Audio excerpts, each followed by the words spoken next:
بالله من الشيطان الرجيم بسم الله الرحمن الرحيم Assalamu alaikum wa rahmatullahi wa barakatuh. ‘Yan uwa barkanmu da sake zuwa wannan shafi My e-grassroots kenan.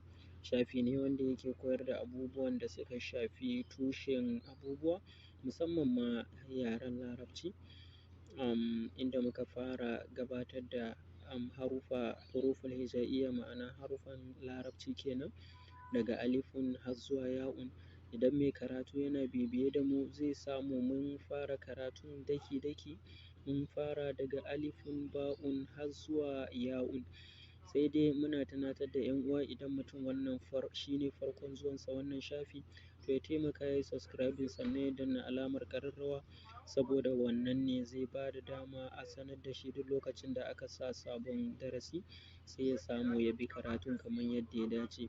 Har yanzu muna buƙata mutane su yi liking, domin wannan zai ba mu ƙwarin gwiwa mu ci gaba da abin da muke, mu fahimci abin da muke yana taimaka ma mutane kuma suna jin daɗinsa.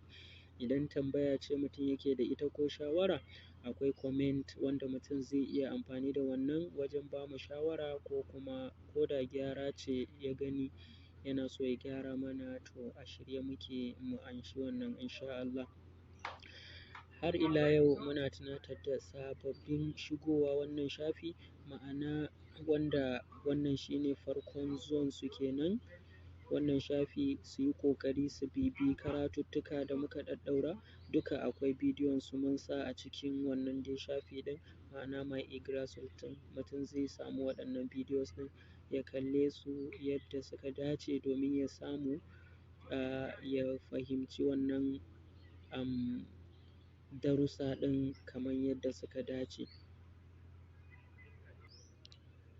To kamar yadda kuke gani waɗannan su ne huruful hija'iyya, mun tara su wuri guda kenan, tunda karatuttukanmu na baya mun yi su ne kaɗan da kaɗan, domin ya ba ma mai karatu dama ya samu ya yi su ya gane su, tunda daga bayan wannan muna so ne mu fara haɗa baƙi da kuma yadda za mu karanta rubutu in an yi shi ta Larabci. To kenan ashe lalle mutum yana buƙata ya san waɗannan, tunda kamar su ne asalin kamar tushen abin da zai taimaka masa ya iya karantawa da kuma rubutu a cikin Larabci.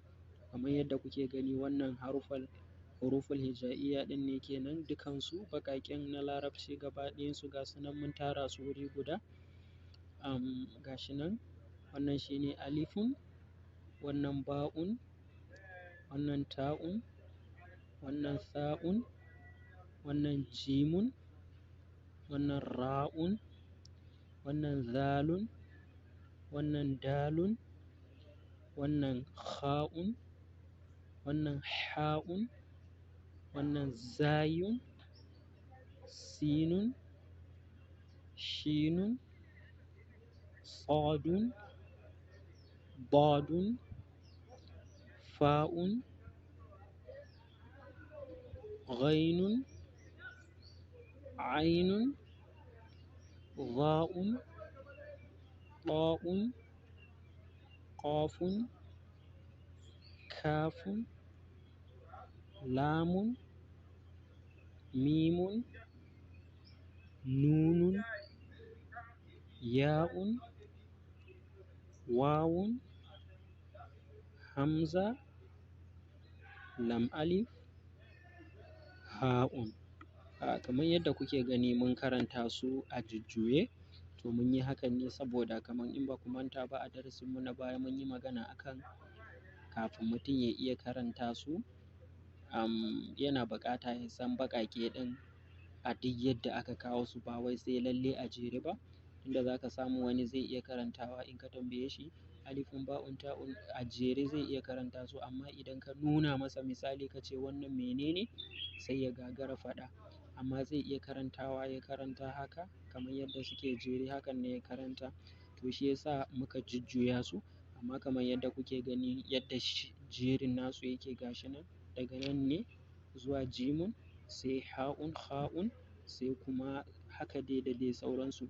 To amma wannan jeri ɗin ba shi ne abin da muke buƙata ba, ba shi ne abin buƙata ba, kawai dai ka san su wannan harafi menene sunansa, ya ake furta shi, yaya kuma ake rubuta shi. Wannan shine abun da muke buƙata, tunda da su ne zai taimaka mana idan muka zo haɗa baƙaƙe ko kuma wasali. In muka yi wasali yaya za mu furta.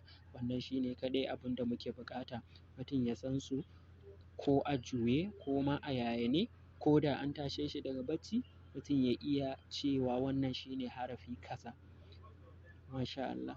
Kada a manta, idan wannan shine farkon zuwan mutum wannan shafi, ya taimaka ya bibiye sauran darussa ɗin, akwai su a ƙarƙashin wannan shafi My eGrass Source ɗin kenan. Sannan ya yi subscribing idan bai yi ba, ya danna alamar ƙararrawa, ta wannan ne za a sanar da shi duk lokacin da aka ɗaura darasi, sai ya samu ya bi kamar yadda ya dace. Akwai like, mutum ya yi liking, wannan yana ba mu ƙwarin gwiwa mu fahimci abin da muke, yana taimakawa kuma mutane suna jin daɗinsa. Idan tambaya ce mutum yake da ita akan wani abu da bai gane ba, zai iya amfani da comment ya tambayi wannan, ko kuma shawara yake so ya bamu, zai yi amfani da wannan. Bissalam.